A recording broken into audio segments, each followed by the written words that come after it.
ఈ దోశను ఎలా చేయడం నేర్చుకుందామండి. చాలా ఈజీ అండి. కాకపోతే దీనికైతే కన్నా మీరు ఎప్పుడు ఊహించిన విధంగా ఇందులో మెటీరియల్ కలుపుతామండి. అవి ఏమిటంటే ఇందులో కొంచెం శనగపిండి అయితే మిక్స్ చేయాల్సి ఉంటుంది.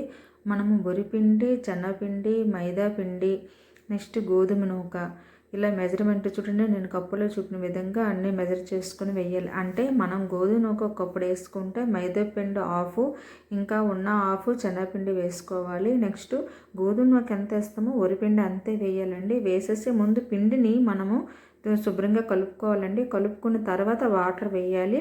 వాటర్ వేసి అప్పుడు కలపాలి. ఎందుకంటే పిండిని అలా కలపకుండా ముందే వాటర్ వేస్తే ఉండలు వచ్చేస్తుంది. మైదా, గోధుమ నూక నెక్స్ట్ నూకతో కలుస్తుంది కాబట్టి తొందరగానే కలిసిపోతుంది. వాటర్ అయితే కనుక ముందు వేస్తే మైదా ఉండలు చెట్టేస్తుందండి. అందువల్ల వేయకూడదు. శనగపిండి అయితే ఎక్కువ వేయకూడదు. ఒక వంతు గోధుమ నూక, ఒక వంతు వరిపిండి వేసి హాఫ్ శనగపిండి, హాఫ్ మైదా వేయాలండి. చాలా టేస్టీగా వస్తాయి, చాలా క్రిస్పీగా వస్తాయి. అయితే ఇందులో సేవ్ దోశని ఎందుకు అన్నామంటే మనము ఇంట్లో రెడీగా పెట్టుకుంటే కొన్నిసార్లు మనం మిక్చర్లు ఇలాంటివన్నీ పెడతాం. కానీ మనము పానీపూరి, మలైపూరి ఇలాగా పానీపూరీలు ఇలాంటివి చేసినప్పుడు మనం సేవ్ తెచ్చుకొని ఇంట్లో ఉంచుకుంటాం కదండి.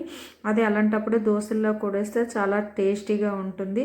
కాకపోతే అందులో కొంచెం జీలకర్ర కూడా వేయాల్సి ఉంటుంది. మనం మిక్స్ చేస్తాం కదా, అందులో కొంచెం జీలకర్ర అయినా వేసుకోవచ్చు, లేకపోతే వామైనా వేసుకుంటే ఇంకా టేస్ట్గా ఉంటుందండి.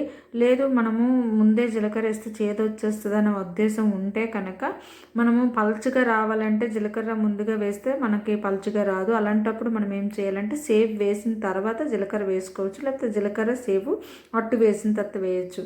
కానీ దీనికి మనకి ఇంకొక ట్రిప్ కూడా ఉందండి. మనము పెనంకి నూనె వేయకుండా వేయాలంటే ఒక ఉల్లిపాయని తీసుకొని హాఫ్ వరకు కట్ చేసుకుని ఆ ఉల్లిపాయని మనం ఇలా పెనంకి రాయాలంటే నేను చూపిన విధంగా రాస్తే దోశలు చాలా పల్చగా వస్తాయి, మంచిగా క్రిస్పీగా ఉంటాయి. ఎక్కువ ఆయిల్ అయితే అవ్వదండి. టిప్ అయితే యూజ్ చేయండి. మీరు ఒకసారి ట్రై చేయండి, తెలుస్తుంది. ఎందుకంటే దోశలు ఎంత నూనె వేసినా సరే దోశ లావుగా వచ్చేస్తుంది. ఇలా చేస్తే కనుక దోశ అంటుకోదండి, పల్చగా వస్తుంది.